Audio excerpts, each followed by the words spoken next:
আসসালামু আলাইকুম, presenting another new blog. আমি ইফাত। আমি আছি ইউএইতে, ইউএইর শারজা স্টেটে। এখন সকাল 7টা বাজে আর আমরা বেরিয়ে পড়েছি বাচ্চাদের স্কুলে ড্রপ করার জন্য। ইউএইতে সব কিছুই আর্লি মর্নিংয়ে স্টার্ট হয়ে যায়, বাচ্চাদের স্কুল, অফিস সব কিছুই। বাচ্চা সবসময় জিদ করে আমার সাথে ওদের স্কুলে ড্রপ করার জন্য, বাট ওদের বাবার অফিস আর স্কুল সেম টাইমে অলমোস্ট। তো ওদেরকে ড্রপ করে আমাকে আবার বাসায়ও বাবা ড্রপ করে যাইতে অনেক বেশি দেরি হয়ে যায়, সেই জন্য আমার আর যাওয়া হয়ে ওঠে না।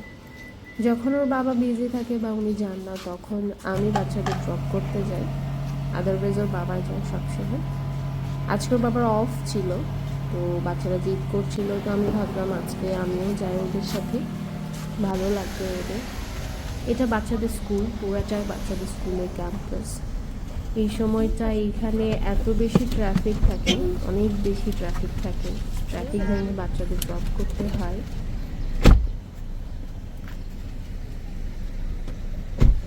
পানি নিছো না? গাড়ি দেখো বাবা। Bye bye bye.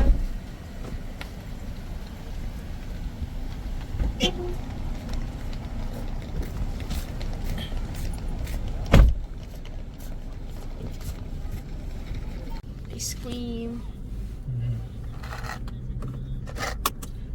তো শেষ হবে কখন ক্লিনিক? কই এক্সট্রা ক্লিনিকটা কই? বিকেলে আমরা বেরোইছিলাম আসলে নার্সারিতে যাওয়ার উদ্দেশ্যে, যে নার্সারি যাওয়া হয় না অনেকদিন, নার্সারি যাব। তো রাস্তার মধ্যেই ইহানের ফ্রেন্ডের বাবাও ফোন করেছে যে দেখা করতে চাইছে। তো আমাদের নার্সারি যাওয়ার পথেই ছিল তাদের বাসা। তো তারপরে আবার ডিসাইড করলাম যে ঠিক আছে, কোনো পার্কে বা বিচে নেমে দেখা করে কিছুটা টাইম স্পেন্ড করে তারপরে নার্সারিতে যাব।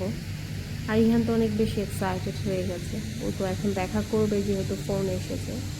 তো তারপরে আমরা চলে আসলাম খোরফাক্খান বিচে। এটা খোরফাক্খান ফুজেরাতে।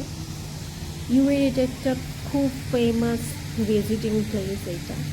এখানে বিচ আছে, বিচের সাথে এখানে সেম জায়গাতেই আছে ওয়াটারফল, তার সাইডে আছে খোরফাক্খান থিয়েটার। এই ওয়াটারফলটা কিন্তু ম্যানমেড, বাট দেখতে এমনভাবে তৈরি করেছে যে একদম ন্যাচারাল মনে হয়। ওয়াটারফলের ঠিক উপরে যে একদম কাচের উইন্ডোগুলো দেখা যাচ্ছে, ওখানে কিন্তু একটা রেস্টুরেন্ট রয়েছে, অ্যাম্পি থিয়েটার রেস্টুরেন্ট। তো এই রেস্টুরেন্টে যেতে হলে আগে থেকে অনলাইনে বুকিং দিতে হয়, তারপর এখানে এন্ট্রেন্স পাওয়া যায় আর কি, যখন তখন চাইলে এখানে যাওয়া যায় না। খোরফাখান বিচে কিন্তু এখানে প্যারাসাইকেলিং থেকে শুরু করে বোটিং এবং যে ওয়াটার বাইক সব কিছুই আছে। এখান থেকে বোটে করে সামনে একটা ছোট একটা আইল্যান্ড আছে, ওখানেও যাওয়া যায়। সো মেইনলি ওই আইল্যান্ডে যাওয়ার জন্য কিন্তু অনেক মানুষ আসে এখানে উইন্টারে বা কোনো ছুটির দিনে, কিন্তু এখানে অনেক অনেক ট্যুরিস্ট আসে।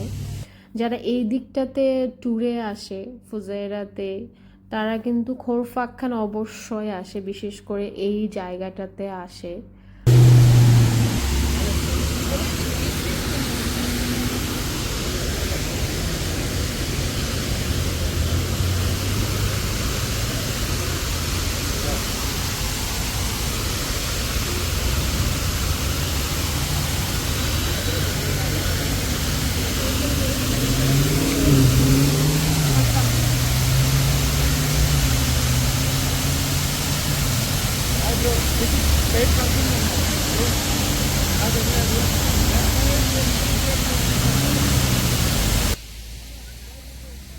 এইখানে কিন্তু পে পার্কিং, বিচে বা ওয়াটারফলে থিয়েটারে যে পার্কিংগুলো রয়েছে সবই পে পার্কিং। পিছনে ভদ্রলোকেরা জামানকে জিজ্ঞেস করছিল যে পার্কিং আসলে ফি কখন থেকে কখন পর্যন্ত কত কী। তো প্রত্যেক দিন সকাল 8টা থেকে রাত 10টা পর্যন্ত পার্কিং ফি পে করতে হয়, আর ফ্রাইডেতে অফ থাকে ফ্রি।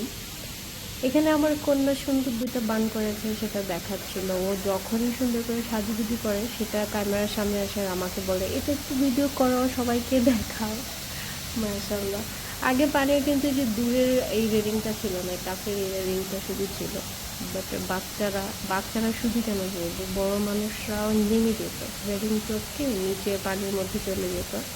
আর এখানে যে ভেতরে অনেক ইলেকট্রিক্যাল লাইট দেওয়া আছে, রাতের বেলা কিন্তু অনেক সুন্দর লাইটিং হয় এখানে।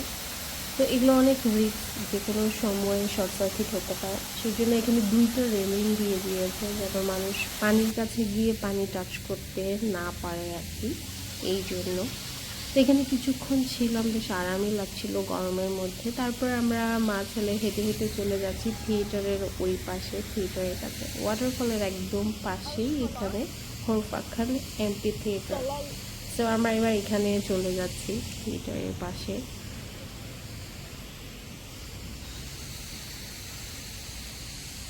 রোম আর্কিটেকচারে ইন্সপায়ার্ড হয়ে এই থিয়েটারটা তৈরি করা হয়েছে। এটা কিন্তু এখানকার খুব ফেমাস একটা থিয়েটার বা একটা মোস্ট ভিজিটেড প্লেস বলা যেতে পারে।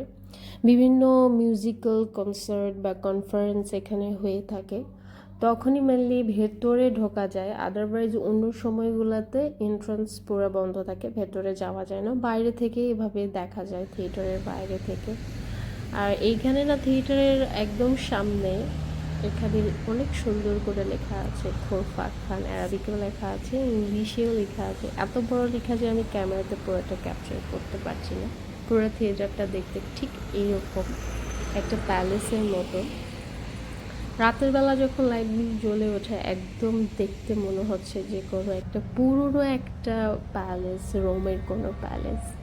যাই হোক, আমরা পাঁচিল এখানে বসেছিলাম, কিছুক্ষণ ফটোশ্যুটও করলাম, কিন্তু মারাত্মক গরম এখানে। যাই হোক, সামনে যে ফাঁকা জায়গাটা, ফিল্ডটা রয়েছে, এটা বিশাল বড়।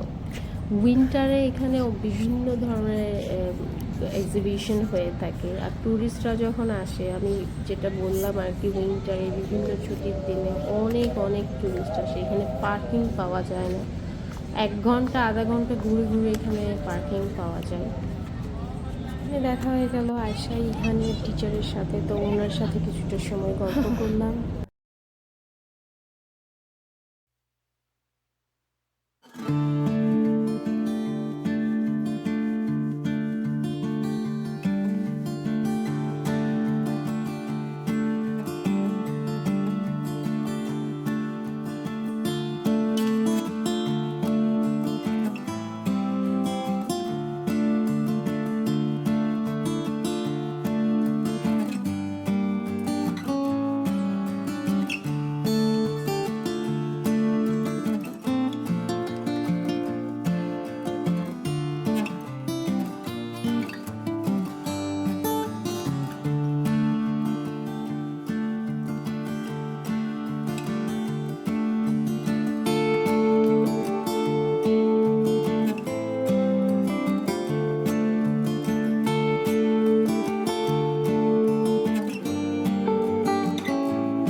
অনেকটা সময় এখানে ছিলাম, ভালোই লাগছিল। বাট এত গরম কি বলবো, আমি কল্পনাই করিনি এতটা গরম হবে। সামার স্টার্ট হওয়ার পর এই ফার্স্ট আমি বাইরে আসছি ঘোরার জন্য। এর মধ্যে ইহানের ফ্রেন্ডরাও চলে আসছে। ইহান চলে গেছে ফ্রেন্ডের সাথে খেলা করতে। তো আমি আবার এই পানির সামনে এসে দাঁড়িয়েছি, পানির ছিটা এসে একটু গায়ে পড়ছে, আর অনেকটা আরাম লাগছে এই বীভৎস গরমের মধ্যে। তারপর চলে গেলাম একদম বিচে। সো সাগরের উপরে যে যে পাথরগুলো দেওয়া আছে ওখানে বসেছিলাম। জামান আগের থেকে ওখানে বসেছিল, ফোন করে বললো এখানে এসো, এখানে একটু ঠান্ডা বাতাস আছে। তো আমরা ওখানে চলে গেলাম, কিছুটা সময় বসেছিলাম, বেশ ভালোই লাগছিল আলহামদুলিল্লাহ। সাগরের দিক থেকে একটু ঠান্ডা ঠান্ডা বাতাস আসছিল। ইহান অনেকক্ষণ থেকে খেলছিল, ফ্রেন্ডের সাথে বল খেলছিল, ফুটবল। বাট আমি চাইছিলাম না আর খেলুক, এত বেশি গরম। তো পরে অসুস্থ না হয়ে যায়, তোকে ফোন করে ডেকে নিলাম। আর অনেকটা রাতও হয়ে গেছে আমাদের, আজকে আর নার্সারিতে যাওয়া হয়ে উঠলো না। এখান থেকে ওই যে খোরফাখান যে বীজটা আছে তার পাশেই কিন্তু খোরফাখান পোর্ট, আর এই পোর্টের লাইটগুলা সন্ধ্যার পরে জ্বলে ওঠে, অসম্ভব সুন্দর লাগে দেখতে। তো এখন আমরা চলে যাচ্ছি। আমি মারাত্মকভাবে ঘেমে গেছি, আসলে আমার অতিরিক্ত গরম ঠান্ডা কোনো কিছুই এখন কেন জানি আর সহ্য হয় না, একদম সহ্য করতে পারি না। সবাই মিলে ডিসাইড করলাম একসাথে গিয়ে আমরা কোথাও ডিনার করব, তারপরে বাসায় চলে যাব। পরের দিন বাচ্চাদের স্কুলও ছিল। রাত প্রায় 10টা, 10:30 বেজে গেছে এখন। তো এখন রেস্টুরেন্টের উদ্দেশ্যে আমরা রওনা দিয়েছি।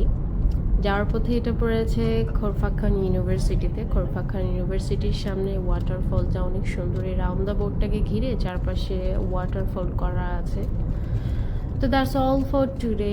যদি আজকের ব্লগটি আপনাদের ভালো লাগে তাহলে don't forget to like, comment, share, subscribe my channel. আল্লাহ হাফেজ।